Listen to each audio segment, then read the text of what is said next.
Reediyoo warra Wangeelaati.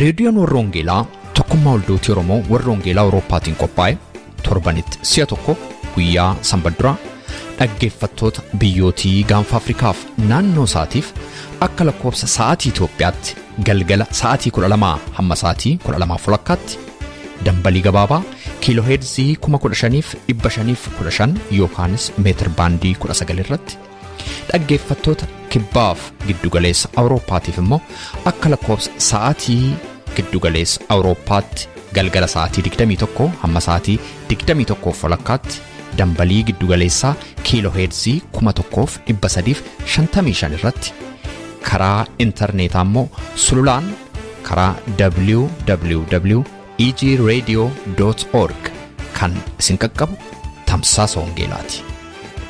Kun Reediyoo warra Wangeelaati.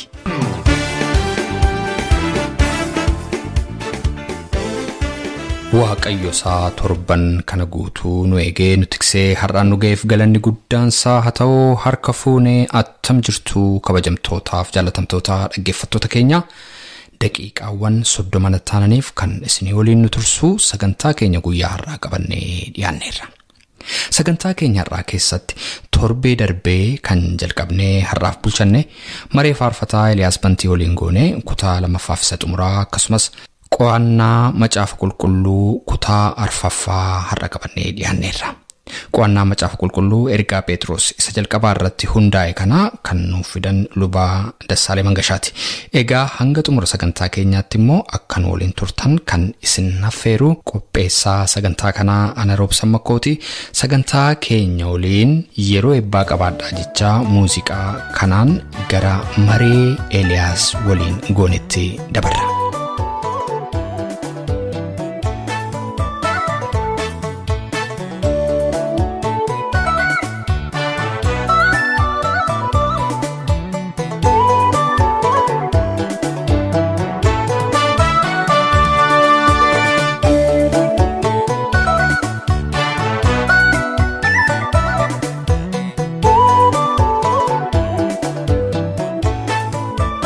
Macaafa amma tuqte keessaati qabxii ma tokko waan akka dhandhamnuuf jechuudha. Qabxiitii dhumarratti kaasteen tokkoon si gaafadha.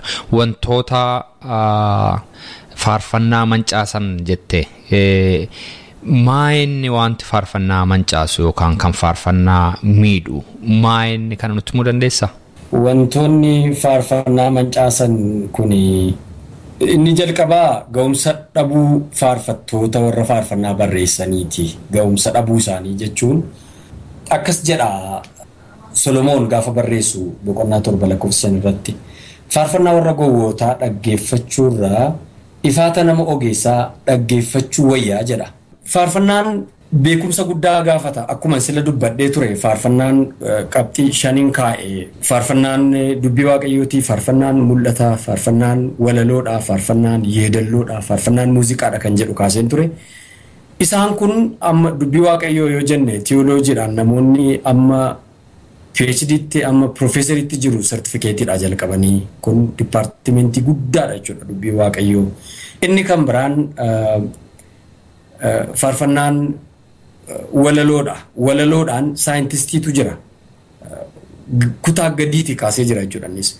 Faarfannaan yeedalloodhaan saayintistootatu jira. Faarfannaan muuziqaadhaan amma profeesarii amma saayintistiitti jiru namoonni. Kanaaf inni kuni beekumsa guddaa gaafata. Barumsumayyuu gaafata. Barumsuma walaloomayyuu attamitti akka barreessinu gaafata. Haa ta'u waaqayyotu kenna jennee sababii amantii akkasii qabnuuf garuu namni waa'ee faarfannaa beeku tokko nu sirreessuu danda'utu sarra jira. Kanaaf ga'umsa kana hin qabnu yoo ta'e akkuma nutti dhufetti barreessina yoo ta'e waaqayyotu kenna jennee irra deebinee ediitiin goonu yoo ta'e nama ni ilaalchisnu yoo ta'e waanuma keessa keenya jiru faarfanna yoo ta'e dubbii waaqayyoo hin qabnu taanaan yookaan dubbii waaqayyoo keessa jiru taanaan waan baay'eetu faarfannaa nu ta'uu danda'a. Rakkina keenya faarfachuu dandeenya, rakkina biyya keenyaa faarfachuu dandeenya, rakkina maatii keenyaa faarfachuu dandeenya. Yoo quufne immoo quufa keenyas faarfachuu dandeenya.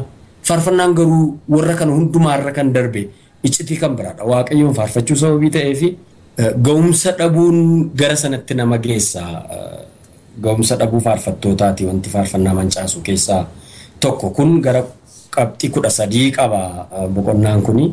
Inni tokko garuu keessaa isa nama dubbadhe kanadha. Meegaa gara tajaajila faarfannaa amma waldootii keenya keessatti mul'atan saba keenya gidduutti mul'atu haasofna. Waggaa muraasa fuuldura haa jennu waggaa 10 fuuldura faarfannaan CDdhaan akka kanatti hin jiru, faarfannaa baay'een maxxanfamanii hin baani baay'ee yaraa ture. Amma garuu faarfannaan hin dhangala'aa jira jechuu dandeenya. Faarfannoota baay'eetu ba'a. Kan faarfatanis baay'eetu jira. Egaa isa kana yeroo ilaallu ati amma madaallii amma nutti himaa jirtu kanaan yoo ilaalle sadarkaa isaanii attamitti lafa keessaa Eeliyaas egaati qorannaa gootee macaafa barreessiteetta. Sadarkaan faarfannaaf faarfannoota keenyaa maal fakkaata amma si'ana? Egaa isa kana dhugaa bakkee jirudha sababii ta'eefi ani sababii faarfataa ta'eef waan inni bira maal jedhuun qabu. Sadarkaa nama faarfannaan keenyaa fi faarfattoonni keenya irra jiranii baay'ee rakkisaadha, baay'ee ulfaataadha.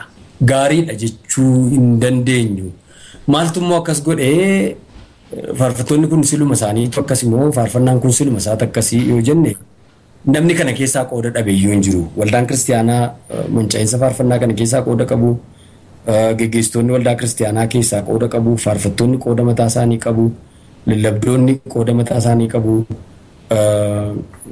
Amma walumaa gala gaaffii kee gabaabaatti deebisuudhaaf faarfannaan keenyaa fi faarfattoonni keenya amma iddoo isaan irra jiranii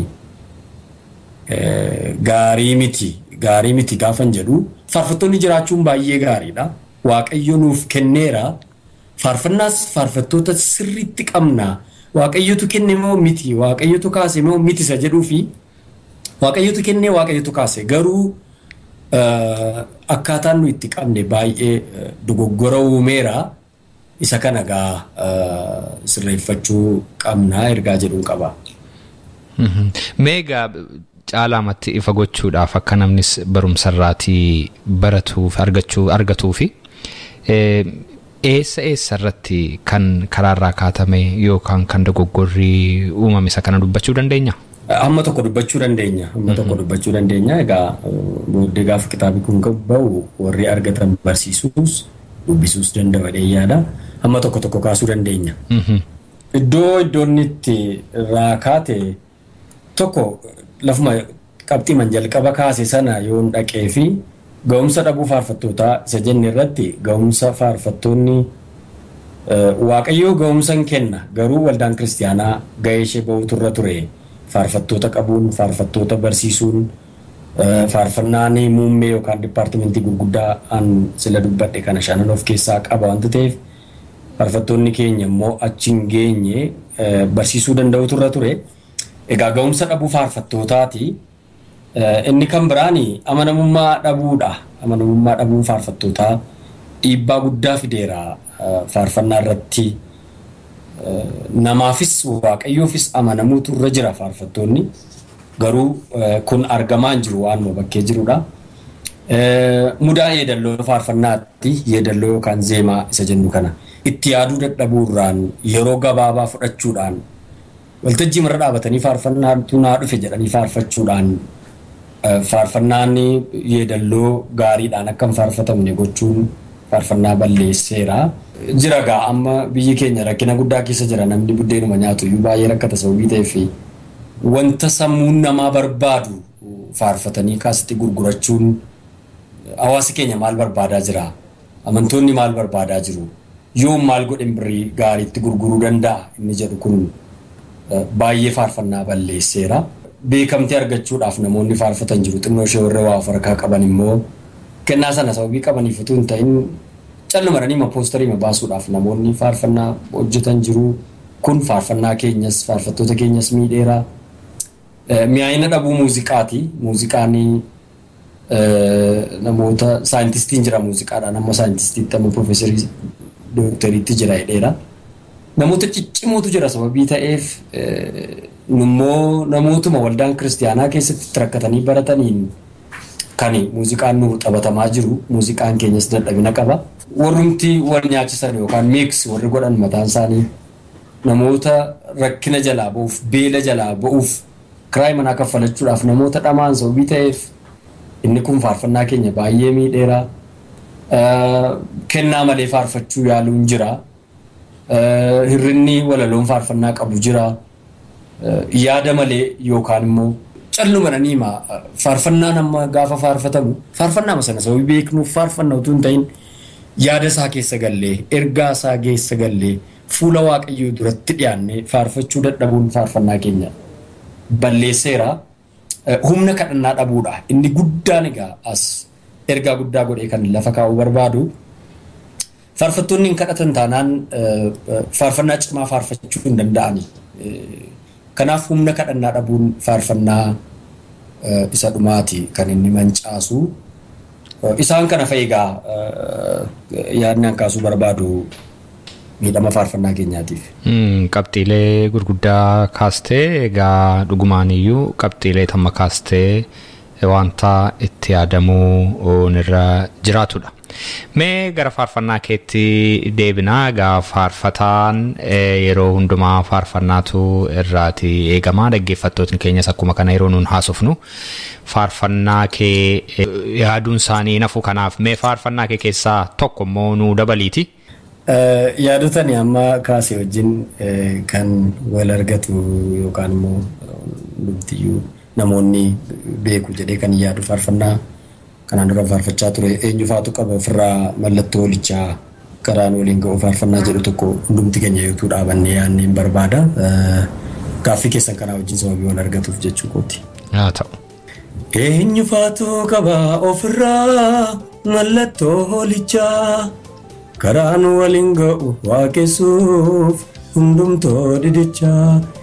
Mee adda baafannaa dhaabadhaa maaliif akka fiignu buddeen barbaachamoo jireenya yaaliin nuti goonu bu'aa biyyaa lafaaf yoo ta'e qalbii diddiirrannu.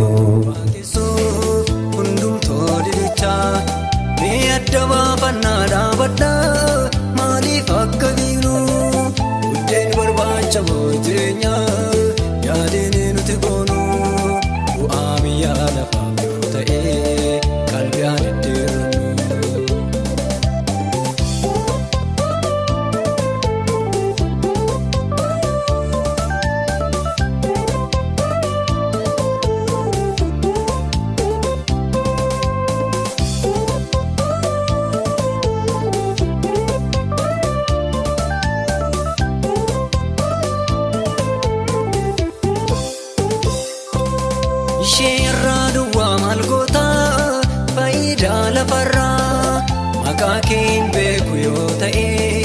Galmeenni waaqarraa warri biyya lafaa yoo qabu soora har'aa borii galmeen waaqarraa isaan hin beeku ni jiraatu akka horii waaqessuun maaliif akka ta'e addaan baasee barii.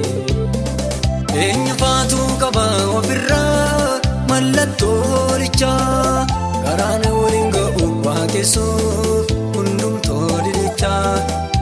Adda baafannaa dhaabadhaa maaliif akka fiignu buddeen barbaachamoo jireenya yaaliin nuti goonu bu'aa biyyaa lafaaf yoo ta'e qalbii diddiirrannu. Egaa faarfataa Eliyaas Bantii meedhuma irratti dhaamsa ati faarfattootaaf akkasumas immoo dhaggeeffattoota sagantaa kanaaf ati qabdu yoo jiraate carraasaan sii kenna. Faarfattoota egaa ofii korraan jalqaba faarfattoota hundumaaf barreessaniis faarfatanii barreeffameefis faarfatanii gareedhaanis ijaaramanii faarfatanii faarfattoota gareedhaan jiran hundumaatiin faarfannaan baay'ee ajaa'ibadha. Kennaa waaqayyoo kennu hundumaa keessaayyuu an sababii kan koo ta'eef hin dubbadhatu hin ta'in lafarrattis waaqarrattis wanta itti fufnee faarfannu sababii ta'eef faarfannaadhaan namoonni amma hundeen mana hidhaa raafamutti faarfannaa faarfataniiru humni waaqayyo isaanii wajjin ta'e dirree lolaatti ba'anii ittiin mo'atanii galaniiru amma mana qulqullummaa keessatti hojjechuun dadhabamutti duumessi mana qulqullummaa guutee dukaneesseera ulfinni waaqayyo mana qulqullummaa guuteera kanaaf faarfattoonni warri gareedhaanis akkamitti iyyuu faarfattoonni warri faarfannu humna faarfannaa keessa jiru mul'isu akka dandeenyutti waaqayyoon kadhannee dammaqnee kun kennaa waaqayyooti jennee afaarfannu adammaqnu jedha namoonni waldoonni kiristaanaa yookaan immoo amantoonnis fayyadamtoota ta'utu isaanirra jira faarfannaadhaan afurri hamaan hin ba'a faarfannaadhaan dhukkubsataan hin fayyaa faarfannaadhaan dinqii gurguddaan hojjetama sababii ta'eefi faarfannaa akka wanta guddaa tokkotti yookaan immoo akka kennaa guddaa tokkotti fudhannee mana keenyatti gaafa dhaggeeffannu yaada malee utuu hin ta'in waldaa keessatti karaarra gaafa deemnu yeroo dhaggeeffannu callumannee akkuma waama tokkotti akkuma wanta ittiin bashannannuutti utuu hin ta'in humni guddaan akkas keessa jiru barree hafaarfannu dhaggeeffannu jedhaani tajaajiltoonni fi geggeessitoonni waldaa kiristaanaa itti gaafatama guddaa qabu faarfannaa irratti faarfannaan akka ta'utti akka faarfatamu gochuudhaaf ga'ee isaanii ba'uutu isaanirra jira faarfattoota guddisuu dubbii waaqayyoodhaan bilcheessuu waldoonni kiristaanaa immoo gareewwan jiran sooloonis yoo jiraatan leexaan warri qophaa faarfatan yoo jiraatan guddisuu sirriitti qabuutu isaanirra jiraan jedhaani waaqayyo isin haa eebbisu baay'een isin jaalladhaa ulfaadhaa kanuma dubbachuu barbaada. Faarfataa Eliyaas Bantii maqaa dhaggeeffattoota reediyoo warra Wangeelaan guddaan si galateeffadha. Anillee baay'een isin galateeffadhaa ulfaadhaa naa jiraadhaa.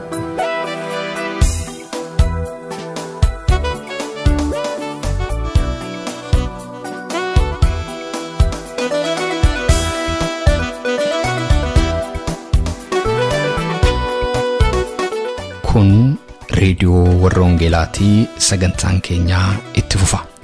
Amma dabareen kan qo'annaa macaafa qulqulluuti.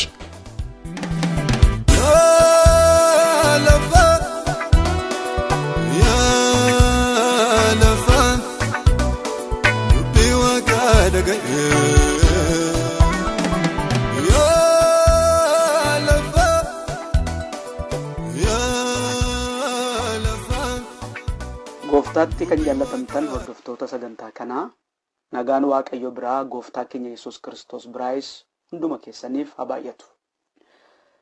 Qorannoo ergaa Phexros jalqabaa irratti godhaa jirru keessatti yeroo darbee boqonnaa 1 lakkoofsa 1 kaasee hamma 2 isa jiru irratti waliin ilaaluu jalqabuun keenya hin yaadatama. Achi keessattis waa'ee eenyummaa mataa keenyaa akkasumas waa'ee eenyummaa waaqayyoo beekuun murteessaa ta'uusaa barbaachisaa ta'uusaa ilaallee turre. Har'as achumarraatii kaafneetu ilaaluu itti fufna. Eenyummaa keenyas ta'ee eenyummaa waaqayyoo isa sirrii beekuu kan nuti dandeenyu karaansaa tokkichadha. Innis immoo isa waaqayyo waa'ee keenyaaf waa'ee mataa isaatii sagalee isaa keessatti dubbate qofaadhaan hubachuu dandeenya. Kanaaf waaqayyo waa'ee koo maal jedha? Waa'ee mataa isaatii maal jedha? Jennee odeeffannoo inni sagalee isaa keessatti nuuf kenne qalbeeffachuun baay'ee barbaachisa. Gara ergaa Phexrositti yommuu deebinu ergamichi xalayaasaa keessatti waa'ee eenyummaa isaatii yommuu ibsu wantoota sadiin of ibsa waa'ee eenyummaa isaa. Akkas jedheetu dubbata boqonnaa 1 lakkoofsa 1 irratti. Ani Phexros ergamaan Yesuus Kiristoos kana caafuu kootii jedha. As keessatti jechoota nuti irratti xiyyeeffannee ilaaluun nurra jiraatu keessaa inni jalqabaa isa ergamaa jedhudha. Jechi kuni yookaanis immoo jechi ergamaa jedhu hiika isaatiin yookaan hundee hiika isaarraati jecha isa jalqabaarraati yommuu ilaallu nama qaama olaanaa tokkorraa aboof ergaa fudhate qaama sana bakka bu'ee ergaa fudhate sana bakkaan ga'uuf bakka tokkotti iddoo tokkotti ergamee jechuudha. Bara sana keessa jechi kun kan inni itti dhimma ba'amaa ture namoota mootii bakka bu'anii biyyoota adda addaatti ergaman ergaa fi faayidaa mootichaa fi mootummaa isaatii biyyatti ergaman keessatti mul'isuu fi kabachiisuudhaaf biyya kan biraatti ergaman agarsiisa. Bara nuti keessa jiraannu kana keessa immoo yaanni isaa namoota warra ambaasaaddara jedhamanii wajjiniin wal fakkaata. Namoonni akka kanaa biyyatti ergamanitti hojiin isaanii inni guddaan mootummaa ergamaniif bakka bu'anii ergaa fi dhaabbii mootummichaa dabarsuudha. Kaayyoo mootummichaa immoo bakkaan ga'uudha. Faayidaa mootummichaa immoo kabachiisuudha. Tajaajilli ergamootaas ammoo isa kanaa wajjinii wal fakkaata. Kakuu haaraa keessatti ergamoota jedhamanii kan beekamanii jalqaba warra gooftaan keenya Yesuus Kiristoos isaan fo'ate warra 12ti. Isaan kun akka Maatiyos 10 akkasumas Luqaas 9 keessatti dubbifnutti aboo addaatii fi ergaa addaa fudhatanii akka isaan ergamanii turan ilaaluu dandeenya. Isa booddee ammoo gooftaan keenya Yesuus Kiristoos erga du'aa kaafame booddee haaluma wal fakkaatuun aboof ergaa kanaaf warra 11 Yihuudaan ergaa keessaati of galaafate booddee jechuudha. Isaan erge isa kana wangeela Maatiyos boqonnaa 28 lakkoofsa 16 kaasee hamma 20tti kan jiru keessatti ilaaluu dandeenya. Booddee ammoo ergamichi Phaawulos itti dabalamuudhaani ergamoota gooftaa warra jedhaman keessaa tokko akka ta'e argina. Egaa asirratti hubachuun kan nuuf ta'u duuka buutuu yookaanis immoo warra disciples jennuu fi ergama yookaanis immoo ergamoota warra nuti jennu apostles warra nuti jennu adda addadha. Gargar ta'uu isaanii hubachuu qabna. Gooftaa duukaa namoota hedduutu bu'aa ture. Isaan keessaa garuu ergamoota kan jedhamanii waamamanii warra 12 qofaadha. Booddee garuu seenaa waldaa kiristaanaa keessatti namoonni hedduun utuu ergamaa hin ta'in ofii isaanii ani ergamaadha jedhanii kan of waaman waan baay'achaa adeemanii fi waldaan kiristaanaa ulaagaalee kaa'utu isheerra ture. Ulaagaaleen kunis 2 turan. Isaanis tokkoffaanii namni tokko ergamaa ta'uudhaa fi ija isaatiin nama gooftaa Yesuus Kiristoosiin arge ta'uu akka qabu. Inni lammaffaan immoo nama kallattiidhaanii gooftaadhaan ergame akka ta'uu qabu lafa kaa'an. Egaa bifa kanaatiin ergamoota jedhamanii waamamuu kan danda'an warra gooftaan keenya Yesuus Kiristoos isaan fo'ate booddee immoo Phaawulos akka ofii isaatti dubbatu warra Qorontosiif immoo barreessu ani ergamaadha gooftaa Yesuus Kiristoosiin ani jaani nagarreere jechuudhaani ulaagaalee sana guutee ergamaa ta'uu akka danda'u akkuma inni dubbatu isa dabalatee warra 12dha jechuudha. Haala kan biraatiin immoo booddee waldoonni illee kan isheen ergitu ergamaa jedhamanii kan waamaman akka isaan turan kakuu haaraa keessatti hin argina. Booddee seenaa waldaa kiristaanaa keessatti immoo warri hojii wangeelaatii fi ergaman warri missionarii jedhamanii beekamanii maqaadhumti isaaniiyyuu yeroo baay'ee ergamoota wangeelaa jedhamaniitu beekamu. Garuu ergamaa isa apostle jedhu eessattiyyuu yommuu isaan fayyadamanii seenaa waldaa kiristaanaa keessatti hin agarru. Bara amma nuti jiraannu kana keessa ijoon dubbiin kuni akka ijoo tokkotti kaafameetu iddoo adda addaatti hin dubbatama. Bara kana keessa ergamoonni jiru moo hin jiranii kan jedhu gaaffii guddaa namoonni yaada adda addaa irratti qabanidha. As keessatti isa deebisuuf hin yaalu. Garuu yaada jiru ibsee darbuun barbaachisaa waan ta'eef isa kana caqasa. Ergamoonni irra jiru moo hin jirani? Gar tokko ergamoonni amma hin jiranii warri jedhan jiru. Sababni isaa immoo ulaagaalee warra sila dubbanne sana lamman kan guutan amma hin jiranii fooniin gooftaa kan argan gooftaan immoo ofiisaa kallattiidhaan kan isaan erge bara kana hin jiranii waan ta'eefi hin jiranii jedhu. Lammaffaa immoo jiraachuunis hin barbaachisu warra jedhan jiru. Maaliifi warumti kun qabxii lammaffaa isaan kaanii jiraachuun barbaachisu. Sababni isaa immoo barsiisni ergamootaa already nu bira jira waan ta'eefi barsiisa nama hundumaayyuu kan ittiin ilaallu ergamoonni kan isaan nu barreessan dubbiin waaqayyoo kakuun haaraan jira waan ta'eefi ergamoonni karaa tokko immoo sagalee masanaaniyyuu ergaa masanaaniyyuu nu bira jiru waan ta'eefi kan biraa qabaachuun nu barbaachisu jedhu. Warri lammaffaa warri yaada lammaffaa qaban immoo lakkii ergamoonni bara kana jiru jedhu. Isaan immoo maalirraa kaasuu Efesoon 4:11 irratti waa'ee tajaajila waldaa kiristaanaa birkii 5 caqasuudhaanidha. Waldaan har'a birkii warra kaan arfan warra wangeela lallaban warra soortuu qabdi yoo taate akkuma kanas immoo ergamootas immoo qabaachuutu isheerra jiraataa jedhaniitu warra dubbatanidha. Ergamoonni kun immoo warra erga addaa gooftaarraa fudhatanii tajaajila addaatiif bakka addaatti warra ergaman ta'uu qabu jedhaniitu yaada dhiyeessu. Haa ta'uyyuu malee garuu yaada hundumtuutti walii galuu sanyii ergamoota warra jalqabaa 12 har'a hin qabnu kan jedhu hundumtuu yaada kanatti walii gala. Egaas keessatti caalaatti wanti hubatamuu qabu garuu maqaa isaatu hin ta'in ergamaa ta'uuf dhiisuutu hin ta'in ijoo guddaanii dubbii tajaajilaati yookaanis immoo tajaajilli kennamu sanatu iddoo guddaa qabaachuu qaba. Maqaa sana fudhachuuf dhiisuutu hin ta'in waa'ee tajaajila waaqayyooti. Tajaajilli waaqayyoo immoo haalaaf iddoodhaan hin daangeffamu. Waaqayyo hojii isaa hojjechuu yeroo kamiyyuu hin danda'a. Phexros waa'ee eenyummaa isaatii ibsa inni kennu keessatti inni lammaffaanii ergamaa Yesuus Kiristoos ta'uu isaati.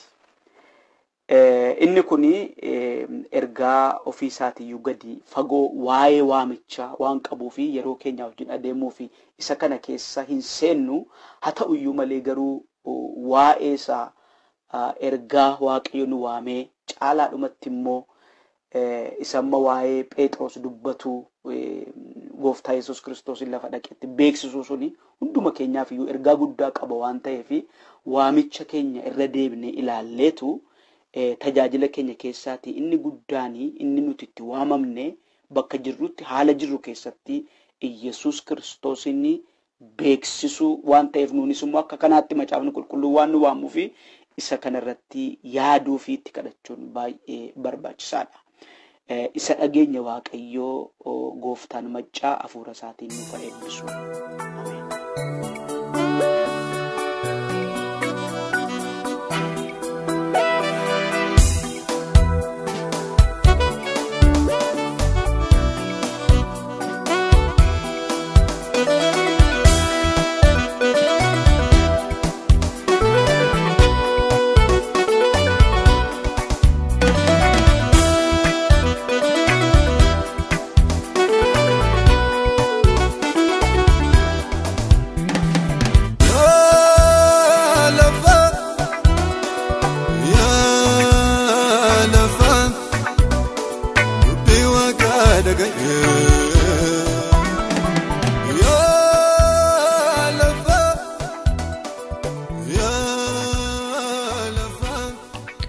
Dhaggeeffattoota keenya sagantaa keenya irratti akka eebbifamtan abdii qabna.